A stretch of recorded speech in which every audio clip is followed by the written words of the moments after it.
তো স্ত্রীকে বলেন তোমার তরকারিটা খুব ভালো হয়েছে, যদিও লবণ হয়। ওই স্ত্রী যখন খাবে দেখবে লবণ হয়েছে, আরে আমার স্বামী তো খুব ভালো যে এত তরকারিতে লবণ হওয়ার পরেও নাম করছে, যার কারণে ওই স্ত্রী আপনার কোনোদিন বদনাম করতে পারবে না।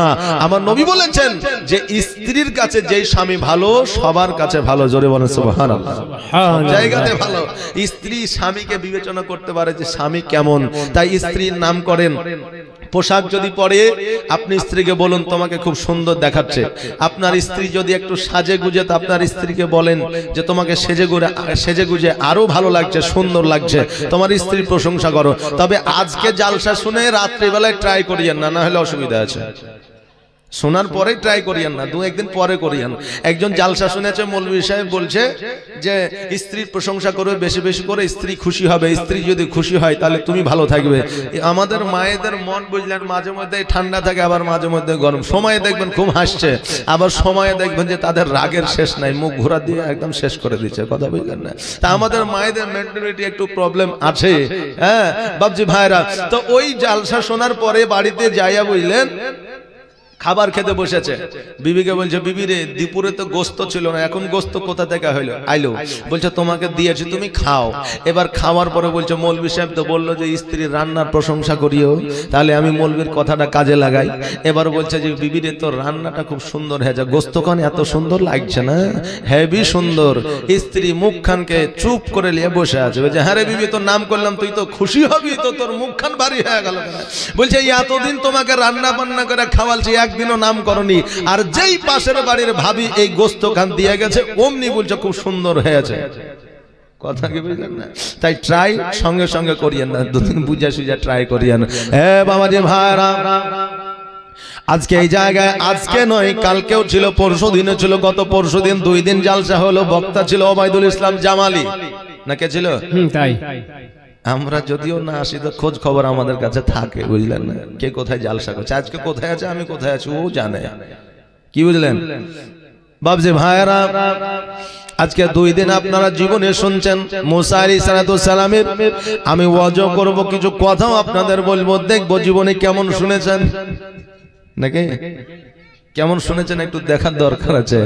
বাবজি ভাইরা আসেন, আমার আল্লাহ বললেন ওয়া আম্মা বিনি'মাতি রাব্বিকা ফাহাদিস, বান্দারে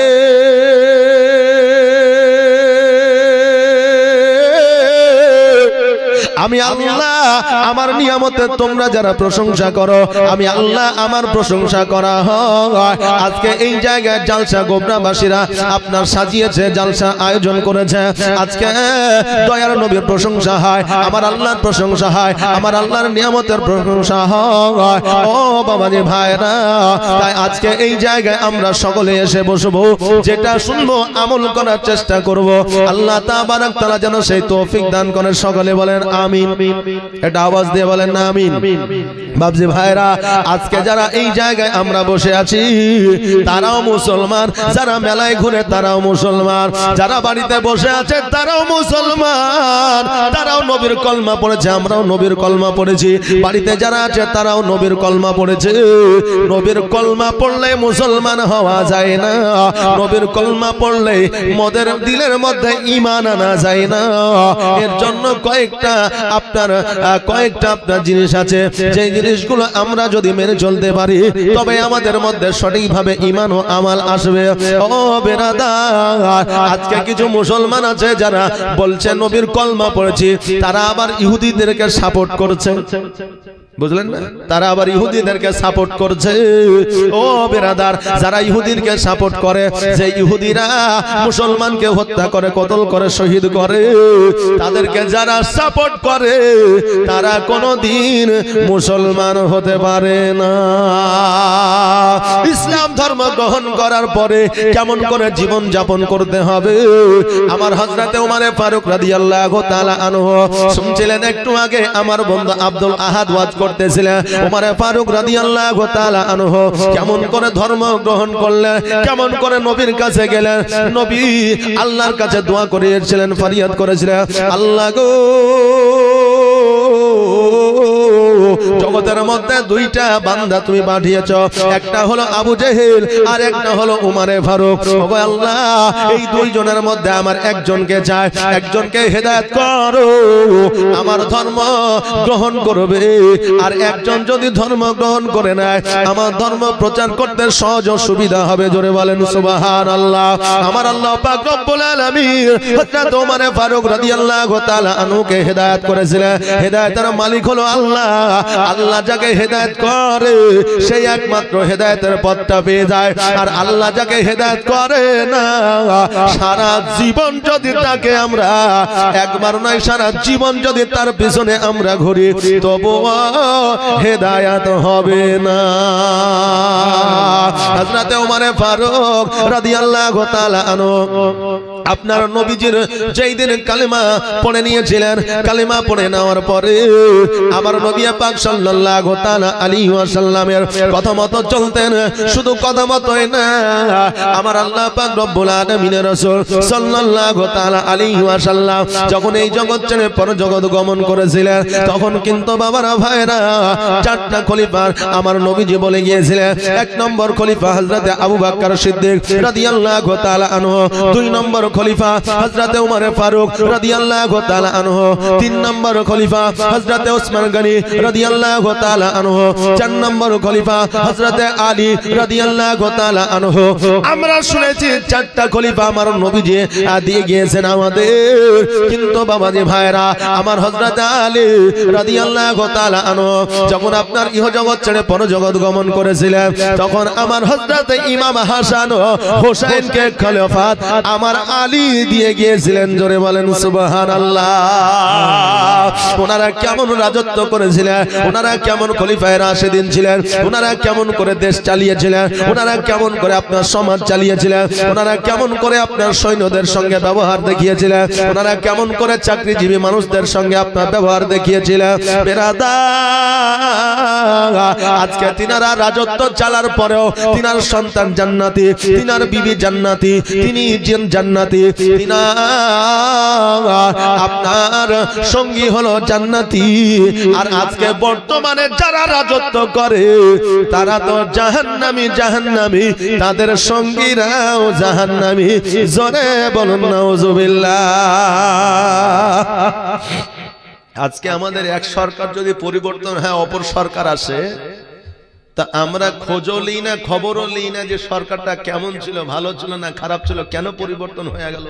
দেশ যারা চালাচ্ছে তারা বুঝছে, তা আমাদের কি বলি না, বলি না, অনেকেই বলি। কিন্তু আমার হযরত আলী রাদিয়াল্লাহু তাআলা আনহু এমন একজন আপনার খলিফা ছিলেন, এমন একজন বিচারক ছিলেন, এমন একজন আপনার আল্লাহর বান্দা ছিলেন। ওই হযরত আলী রাদিয়াল্লাহু তাআলা আনহু যেই দিন ইন্তেকাল করেছিলেন, আপনার শহীদ হয়ে গিয়েছিলেন, সেই দিন একজন খ্রিস্টান নারী আমার নবীর সাহাবীর কাছে আসিয়া বলে, শোনো গো, এই দেশে একজন খলিফা ছিলেন যার নাম হলো হযরত আলী রাদিয়াল্লাহু তাআলা আনহু। সে এখনো পর্যন্ত জীবিত আছে না মারা গেছে? সে এখনো পর্যন্ত দুনিয়ার মধ্যে আছে না দুনিয়া থেকে আড়াল হয়ে গেছে? বলে, কেন ও খ্রিস্টান মহিলা, তুমি এই জায়গায় আসিয়া হযরত আলীর খোঁজ নাও, কারণটা কি? তুমি একজন খ্রিস্টান আর হযরত আলী হলো মুসলমান, আর খ্রিস্টান হইয়া তুমি মুসলমানের খোঁজটা নাও, কারণটা কি?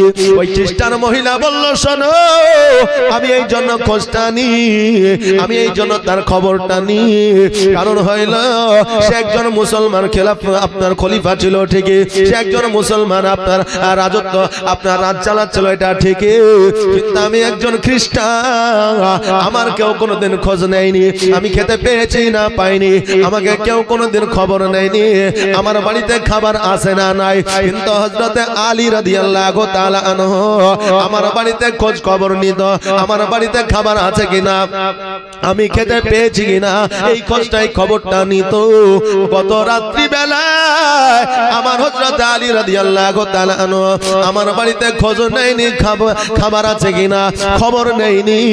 এই জন্য আমি বুঝে গিয়েছি, জেনে গিয়েছি আলী আর জগতের মধ্যে না, এই জগৎ ছেড়ে পরজগৎ গমন করেছে। এই জন্য বুঝলাম আমার বাড়িতে খাবার আসে না। জোরে বলেন সুবহানাল্লাহ। আমার বাড়িতে খাবার আসে নাই, বুঝে নিয়েছি যে হযরত আলী আর জগতের মধ্যে নাই। আহারে বাবাজি ভাইরা, ওনারা কেমন আপনার খলিফায়ে রাশিদিন ছিলেন, ওনারা আপনার দেশ চালিয়েছেন, রাজত্ব চালিয়েছেন। কিন্তু একজন খ্রিস্টান মহিলা আমার হযরত আলী রাদিয়াল্লাহু তাআলা আনহুর খোঁজ নিচ্ছে। বাবাজি ভাইরা, আজকে আমরা মন্ত্রী তো দূরের কথা, এমএলএ তো দূরের কথা, বর্তমানে মেম্বার হয়ে গেলে একটা গরিব মানুষের বাড়িতে তিরপল পৌঁছে দিতে লজ্জা করি। বলে আমি একজন গ্রামের মেম্বার, আমি তোমার বাড়িতে তিরপল পৌঁছে দিব, এটা শোভা পাই না। তোমার বাড়িতে যদি কেউ থাকে আমার বাড়িতে পাঠিয়ে দাও, আমি একটা তিরপল তোমাকে দান করে দিব। তাও আবার মোবাইলে ছবি তুলে, বুঝলেন না, তাও আবার মোবাইলে ছবি তুলে। এই লকডাউন গেল বুঝলেন 2020 সালে, তো 500 চাল, 250 আলু আর 250 পেঁয়াজ দিচ্ছে তো মোবাইলে ছবি তুলে, আর ফেসবুকে আপনার আপলোড করছে যে আমি এই অমুক মানুষকে 1 কেজি চাল, 250 আলু আর 250 পেঁয়াজ দিলাম। আচ্ছা বলেন, এদের মতো নির্লজ্জ আর জগতে কেউ আছে? যে 250 আলু আর 250 পেঁয়াজ তাও মোবাইলে ছবি তুলে। আল্লাহ যেন আমাদের হেদায়েত করে, সকল বলে আমিন সুম্মা আমিন। কিন্তু বাবাজি ভাইরা, আমার হযরত আলী রাদিয়াল্লাহু তাআলা আনহু আমার নবীজির জামাতা ছিলেন, জান্নাতের রানী মা ফাতেমা রাদিয়াল্লাহু তাআলা আনহার স্বামী ছিলেন। ইমাম হাসান হোসেন যুবকদের জান্নাতের সরদার, ওই ইমাম হাসান হোসেনের আব্বা জান ছিলেন ওই হযরত আলী রাদিয়াল্লাহু তাআলা আনহু। কোন সৈন্য দ্বারা নয়, কোন চাকর বাকর দ্বারা নয়, আমার হযরত আলী রাদিয়াল্লাহু তাআলা আনহু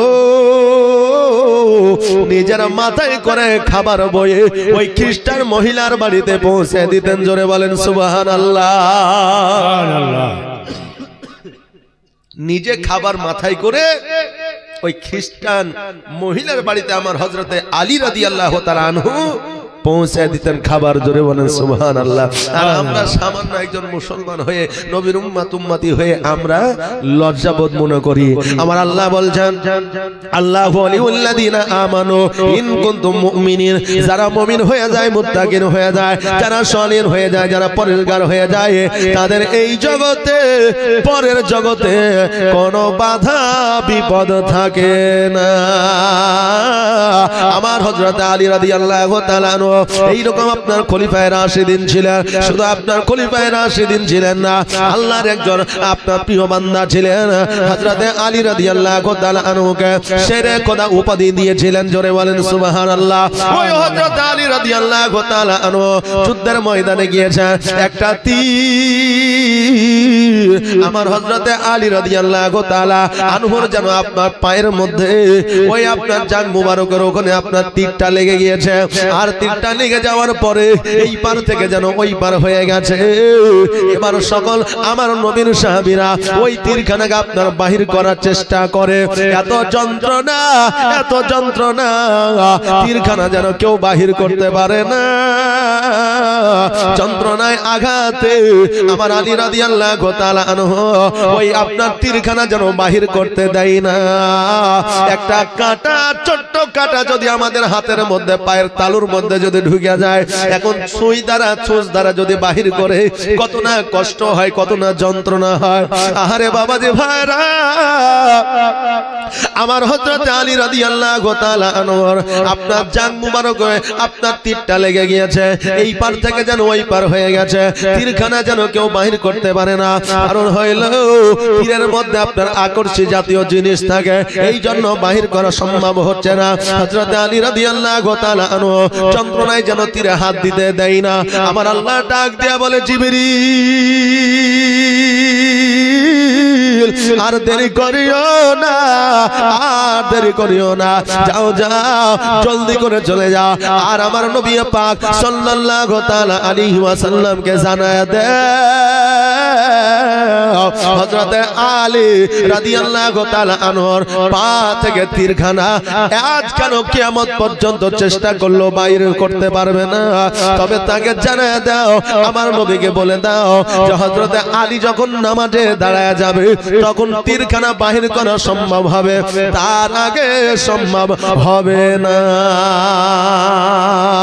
আমার হযরতে আলী রাদিয়াল্লাহু তাআলা আনহুর ব্যাপারে হযরতে জিবরিল আমিন আলাইহিস সালাম জগতের মধ্যে আসিয়া আমার নবীকে বললেন, ইয়া রাসূলুল্লাহ, ইয়া হাবিবাল্লাহ, নবী গো, হযরতে আলীর পা থেকে তীরখানা বাহির করা সম্ভব হবে না, তীরখানা বাহির করতে দিবে না। তবে হযরতে আলী যখন নামাজে দাঁড়ায় যাবে ওই নামাজের অবস্থা তীরখানা সাহাবীদের দিয়ে বাহির করে নিবে।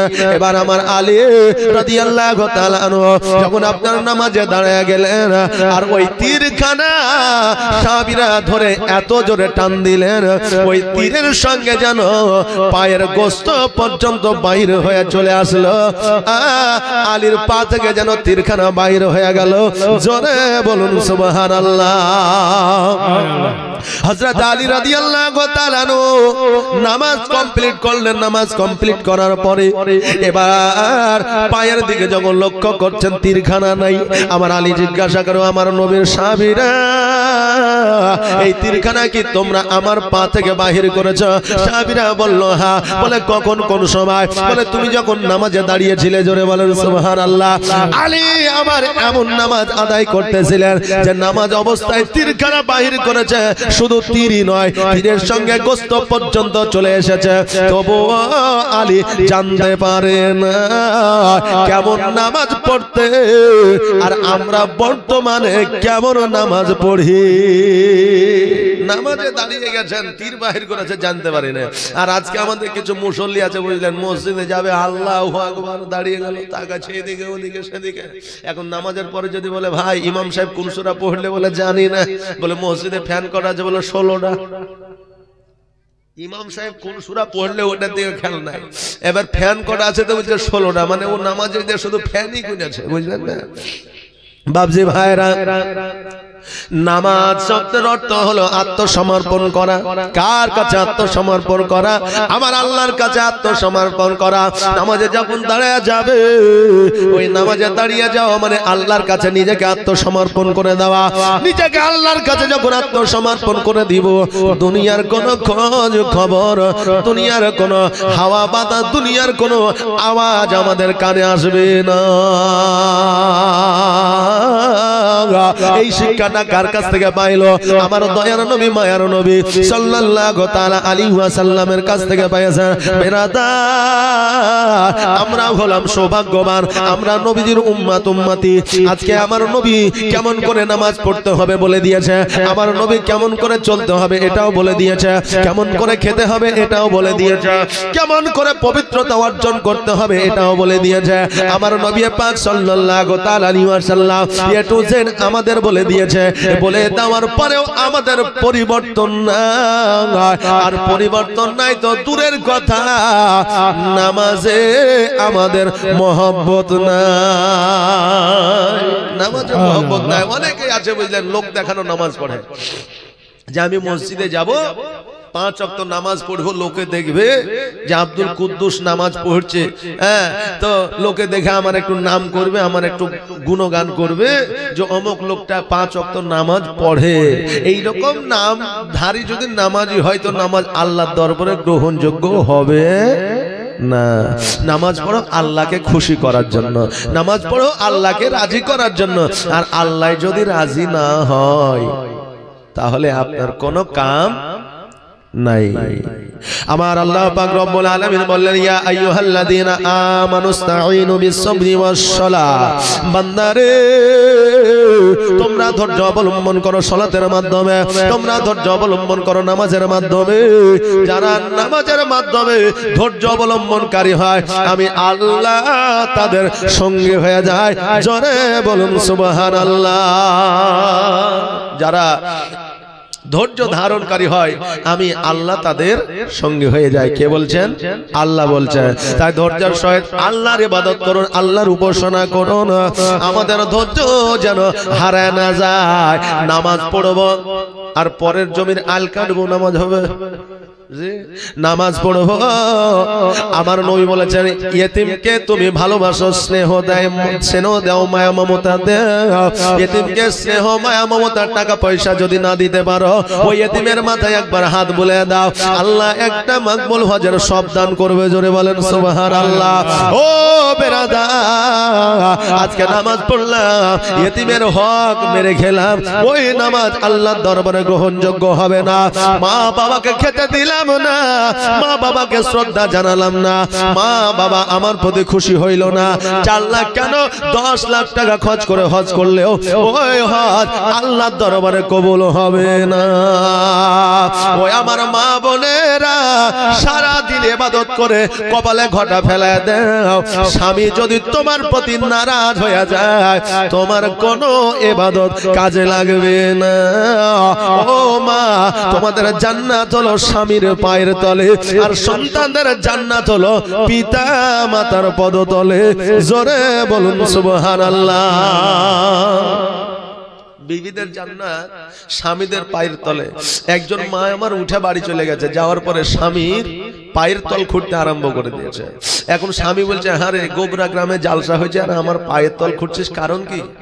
ও বলছে, তুমি বকিও না, চুপ করে শুয়ে থাকো। এখন ই দেখছে, তাই তো বেশি বকলেও অসুবিধা হইতে পারে, কারণ লক্ষ্মী ভান্ডারেও তুই মালিক, স্বাস্থ্য সাথীতেও তুই মালিক, রেশন কার্ডেও তুই মালিক, লক্ষ্মী ভান্ডারেও তুই মালিক। তা আমি যদি এখন বাড়িতে মালিকানা করি, তাহলে আমার অসুবিধা আছে বা হইতে পারে। এই জন্য যে আমি মহব্বতে তোকে মালিকানা দিলাম, তোর যা খুশি তাই কর। এবার বুঝলেন, এবার যখন এক মাজা খুঁড়েছে, খুঁড়ার পরে আইলে গেছে, চুপ করে বসে আছে। এবার বলছে, হ্যাঁ রে রহিমার মা, বল না কি ব্যাপার, পায়ের তল খুঁড়ছিস, কারণ কি? বলছে, আর বলিও না, মৌলভী সাহেব বললো পায়ের নিচে, স্বামীর পায়ের নিচে জান্নাত, তাই খুঁড়তে আরম্ভ করেছে। আজকে জান্নাত না দেখে ঘুমাবো না। বলছে, খেপি কোথাকার, খুঁড়ে কি আর জান্নাত পাবি? আমার পা খানে একটু টিপে দে তো জান্নাত পাবি। বলছে, ওইরকম জান্নাতের দরকার নেই। স্বামীর সেবা করে জান্নাত লিবে না, মারে স্বামীর সেবা না করিলে জান্নাত পাইবে না। তোমরা লক্ষ্মী ভান্ডারের টাকা যতই তোলো না,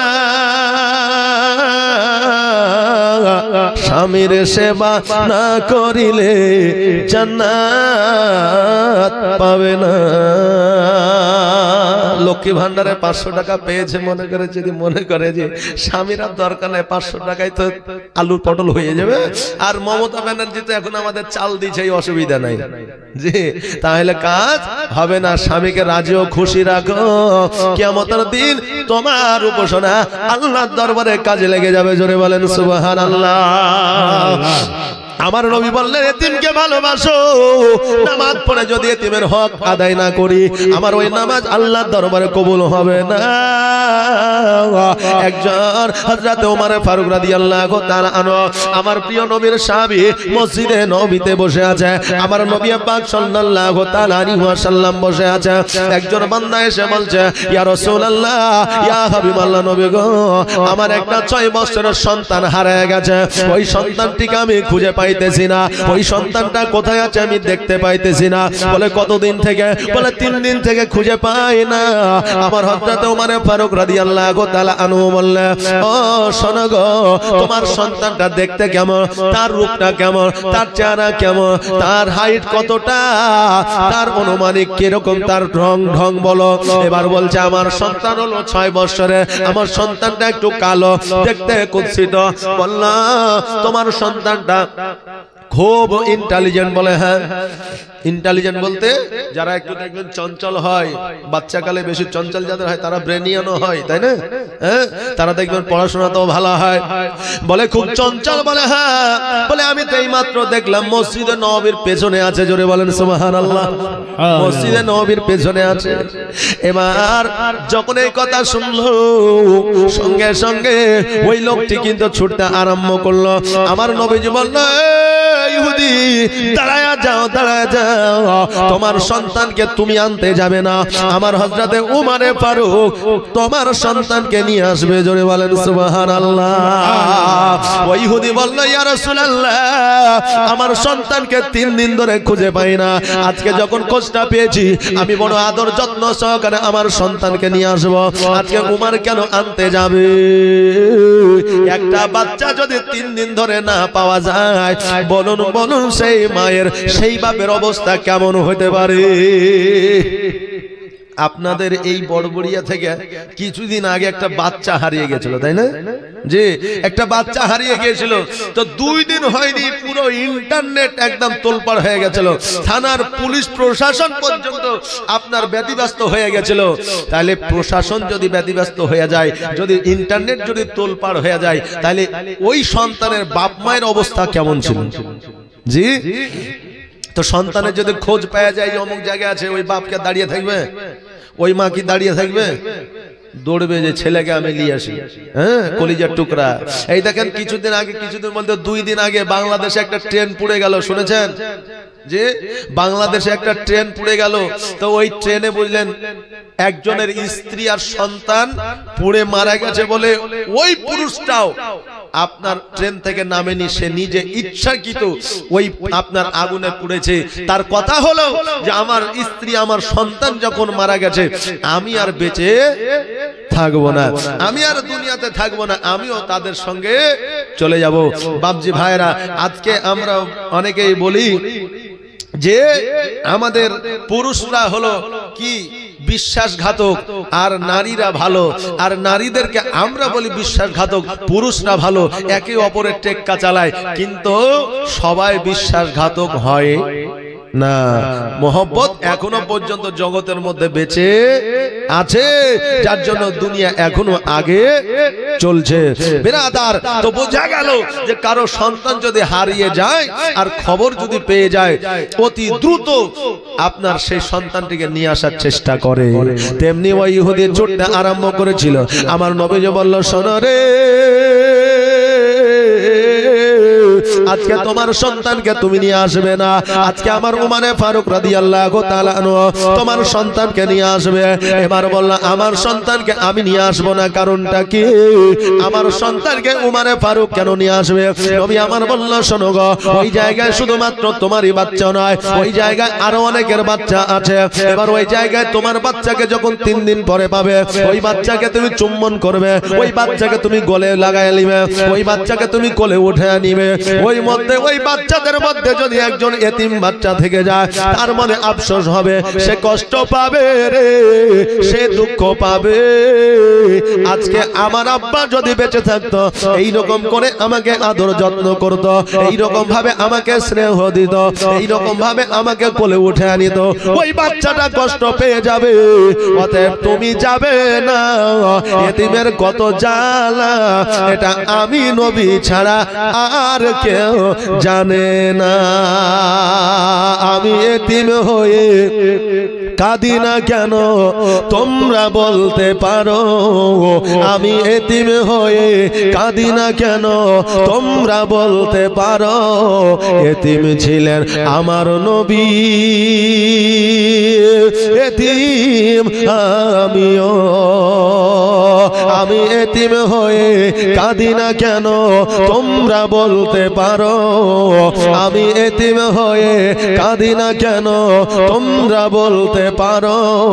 এতিম ছিলেন আমার নবী, এতিম আমিও, এতিম ছিলেন আমার নবী, এতিম আমিও।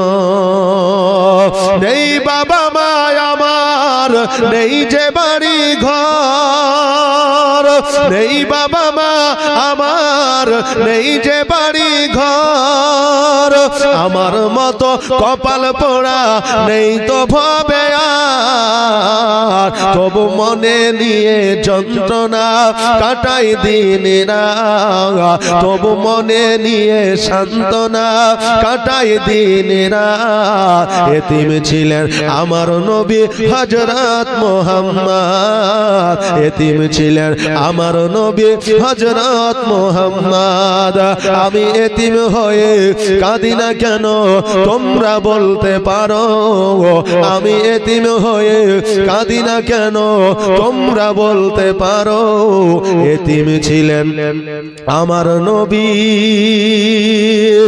এতিম আমিও আল্লাহুম্মা সাল্লাল্লাহু সাইয়্যিদিনা মাওলানা মুহাম্মদ ওয়া আলা আলি সাইয়্যিদিনা মাওলানা মুহাম্মদ সাল্লাল্লাহু মুহাম্মাদিন ওয়া আলা মুহাম্মদ হরদম জবান নিকালো पाक नामे मुहम्मद हरदम ज़बान से निकालो शफियाना मुहम्मद ओ बाबा जी भाईरा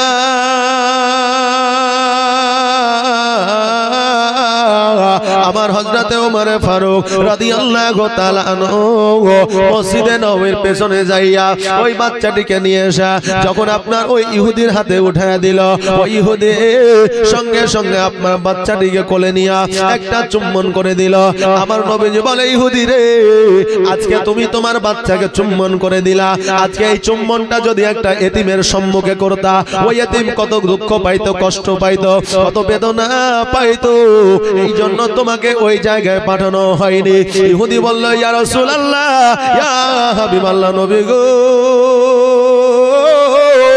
আজকে এই রকম কথা আজও পর্যন্ত আমাকে বলে না কেউ বলে না আজকে আপনি যখন বলেছেন আমার কলিজা আমার অন্তরে কথাটা গেঁথে গিয়েছে ওগো নবী আর দেরি নয় জলদি করে আপনার কালিমা খানা আমাকে পড়ায় নেন আপনার কলেমা খানা আমাকে আপনি জানিয়ে দেন সঙ্গে সঙ্গে আমার নবী মুস্তাফা আকা মাওলা মুহাম্মদ রাসূলুল্লাহ সাল্লাল্লাহু তাআলা আলাইহি ওয়াসাল্লাম কালিমা তাইয়্যিব পড়ে নিলেন লা ইলাহা ইল্লাল্লাহ সবাই বলেন লা ইলাহা ইল্লাল্লাহ লা ইলাহা ইল্লাল্লাহ তোমার মতো এত ভালো তোমার মতো এত ভালো কেউ তো আমায় বাসে না তাই তো নবী আমি তোমার দিওয়ানা তাই তো রাসূল আমি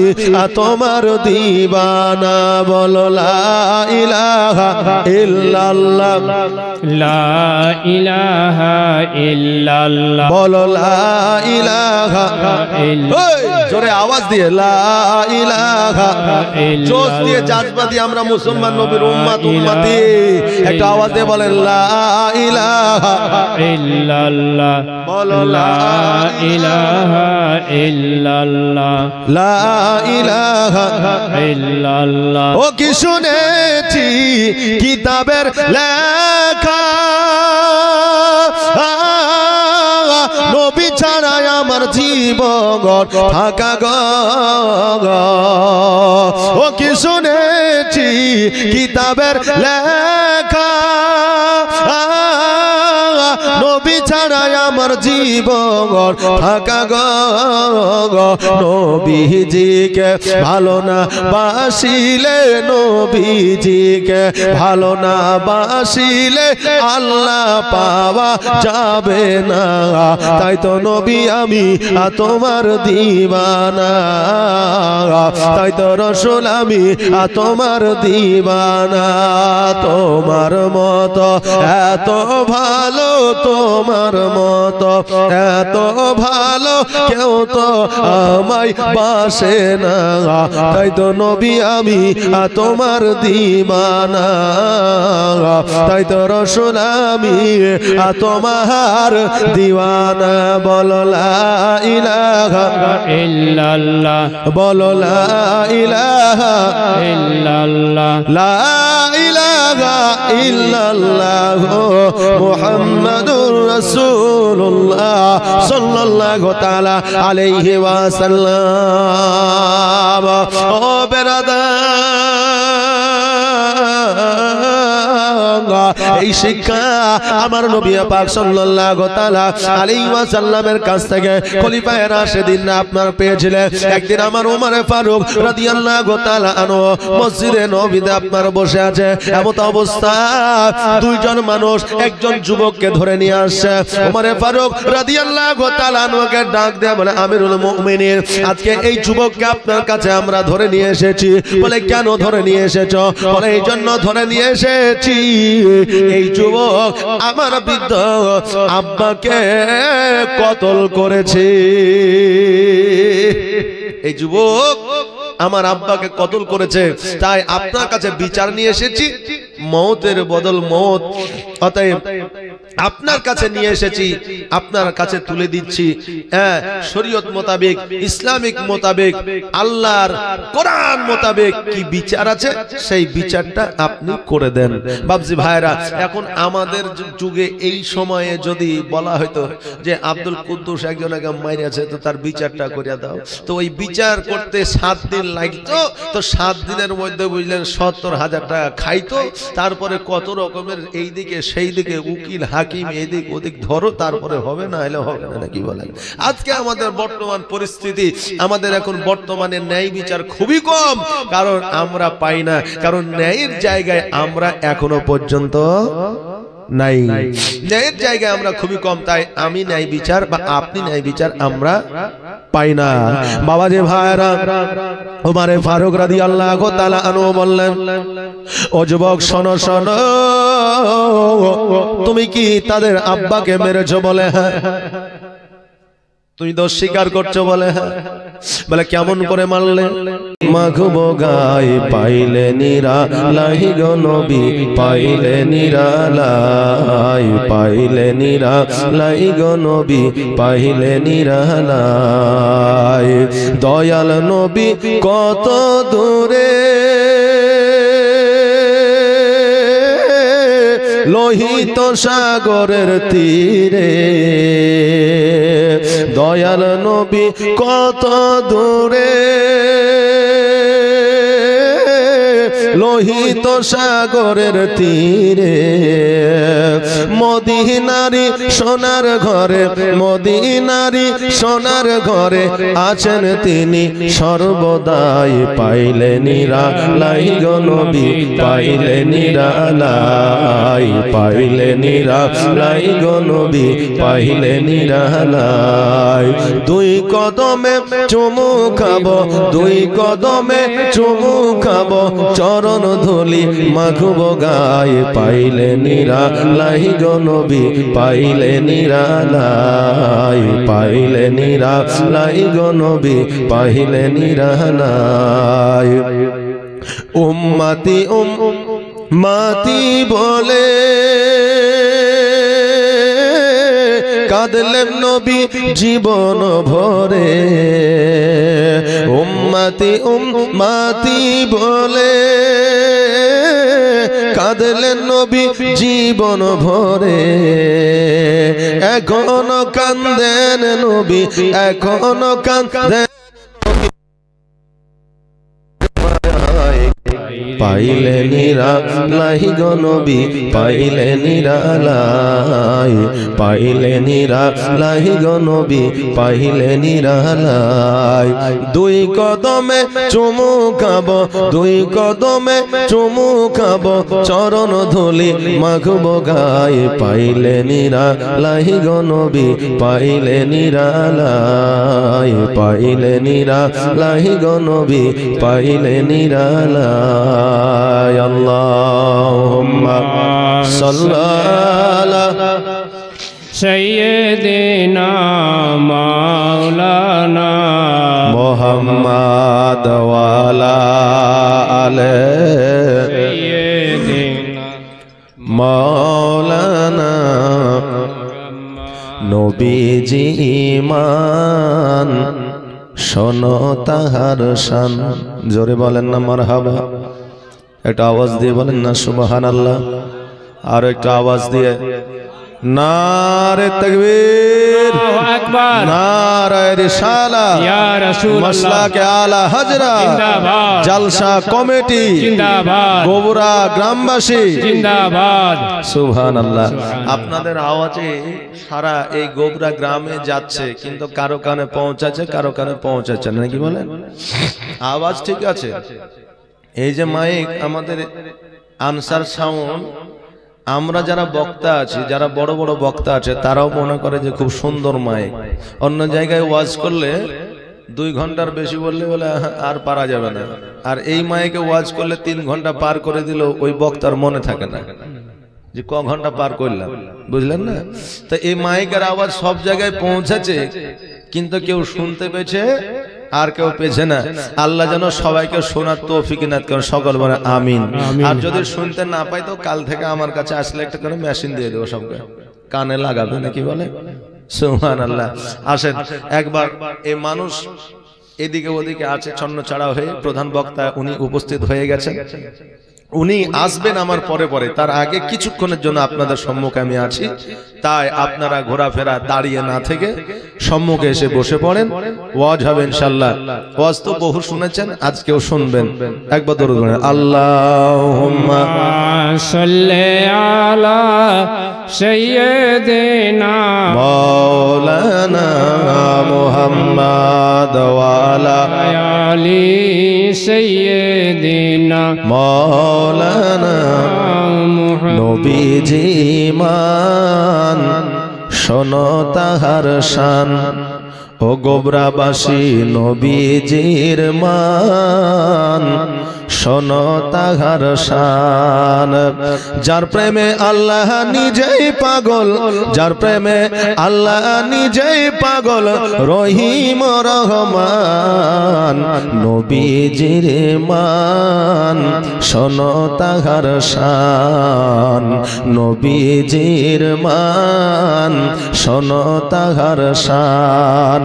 যার প্রেমে আল্লাহ নিজেই পাগল, যার প্রেমে আল্লাহ নিজেই পাগল, রহিম রহমান নবীজির মান শোনো তাহার শান, নবীজির মান ও গোবরাবাসী শোনো তাহার শান। গাছ বৃক্ষ তরুলতা বুঝলো নবীর শান, জোরে বলেন সুবহানাল্লাহ। গাছ বৃক্ষ তরুলতা বুঝলো নবীর শান, এক নজর দেখিতে পেয়ে, এক নজর দেখিতে পেয়ে করি তো সালাম, নবীজির মান শোনো তাহার শান, নবীজির মান ও গোবরাবাসী শোনো তাহার শান। যার প্রেমে আল্লাহ নিজেই পাগল, যার প্রেমে আল্লাহ নিজেই পাগল, যার প্রেমে আল্লাহ নিজেই পাগল, রহিম রহমান নবীজির মান শোনো তাহার শান। গাছ বৃক্ষ তরুলতা বুঝলো নবীর শান, গাছ বৃক্ষ তরুলতা বুঝলো নবীর শান। এক নজর দেখিতে পেয়ে, এক নজর দেখিতে পেয়ে করি তো সালাম, নবীজির মান ও গোবরাবাসী শোনো তাহার শান, নবীজির মান শোনো তাহার শান। যার প্রেমে আল্লাহ নিজেই পাগল, যার প্রেমে আল্লাহ নিজেই পাগল, রহিম রহমান নবীজির মান শোনো তাহার শান, নবীজির মান শোনো তাহার শান। আল্লাহুম্মা সাল্লি সাইয়্যিদিনা মাওলানা মুহাম্মাদ ওয়া আলা আলি সাইয়্যিদিনা মাওলানা মুহাম্মাদ সাল্লাল্লাহু আলা মুহাম্মাদিন সাল্লাল্লাহু আলা মুহাম্মাদ হরদম জবান से निकालो पाक नबी मुहम्मद हरदम ज़बान से निकालो शफियाना मोहम्मद। আলহামদুলিল্লাহ, সমস্ত প্রশংসা সেই মহান করুণাময় আল্লাহ যিনার কুদরতে সারা বিশ্ব লালন ও পালন, যিনি আপনাকে আমাকে এই পবিত্র মাহফিলে বসার, কাউকে শোনার, কাউকে বলার শক্তি বা সুযোগ দান করেছেন, তিনারই শুকরিয়া আদায় করি। সকলে উচ্চ আওয়াজে ভক্তি ভরে কৃপণতা না করে একবার পড়ি আলহামদুলিল্লাহ। আলহামদুলিল্লাহ। তারপরে পরে আকা মওলা জনাবে মুহাম্মদ রাসূলুল্লাহ সাল্লাল্লাহু তাআলা আলাইহি ওয়াসাল্লামের প্রতি লাখো কোটি দরুদ ও সালাম, শান্তির ধারা বর্ষিত হোক, অর্পিত হোক, নাজিল হোক। তাই সকলে আমরা আবারও পড়ি আল্লাহুম্মা আমিন। আল্লাহ তাবারাক তাআলা বললেন, ওয়া আম্মা বিনি'মাতি রাব্বিকা ফাহাদ্দিস। আল্লাহ বললেন, বান্দারে তোমরা আমার নিয়ামতের যারা প্রশংসা করো, আমি আল্লাহ আমার প্রশংসা করা হয়। জোরে বলেন সুবহানাল্লাহ। সুবহানাল্লাহ। দুনিয়ার মধ্যে আমার আল্লাহর নবী সাল্লাল্লাহু তাআলা আলাইহি ওয়াসাল্লাম নিয়ামত হয়ে এসেছেন, আর ওই নিয়ামতের প্রশংসা যদি আমরা করি তো আমার আল্লাহ পাক রব্বুল আলামিনের প্রশংসা করা হয়। জোরে বলেন সুবহানাল্লাহ। বাপজি ভাইরা, স্বামীর জন্য স্ত্রী একটা নিয়ামত। স্ত্রী স্বামীর জন্য একটা নিয়ামত। কেমন নিয়ামত? আপনি আজকে বিবাহ করলেন, ওই নারী আপনার সন্তানকে লালন পালন করিল। আপনি যখন বৃদ্ধ হইলেন, ওই নারী আপনার সেবা করলো। এই জন্য আমার রাসূল পাক সাল্লাল্লাহু তাআলা আলাইহি ওয়াসাল্লাম বলেছেন যে তোমার স্ত্রীর নাম করো, অর্থাৎ তার কাজের প্রশংসা করো। কেমন? তোমার স্ত্রীকে তুমি বলো যে তোমার সবজিটা রান্না খুব ভালো হয়েছে, তরকারি রান্না খুব ভালো হয়েছে। আমাদের গ্রাম্য এলাকার ভাষা সবজি হয়তো খুব কমই বুঝবে, তরকারি বললে বেশি বুঝবে। ছোট্টবেলায় নানির বাড়ি যখন বেড়াতে যেতাম, তো নানি বলতো, ভাই আর একটু জোশ দিব। তা আমি ভাবতাম যে মনে হয় গোশ দিতে চাইছে, দেও। তো জোশ দিত মানে ঝোল দিত, বুঝলাম না? হ্যাঁ, তো আমরা গ্রাম্য এলাকার মানুষ, আমরা যেটা বুঝি সেটা আমাদেরকে একটু বেশি করে বুঝিয়ে দিতে হবে।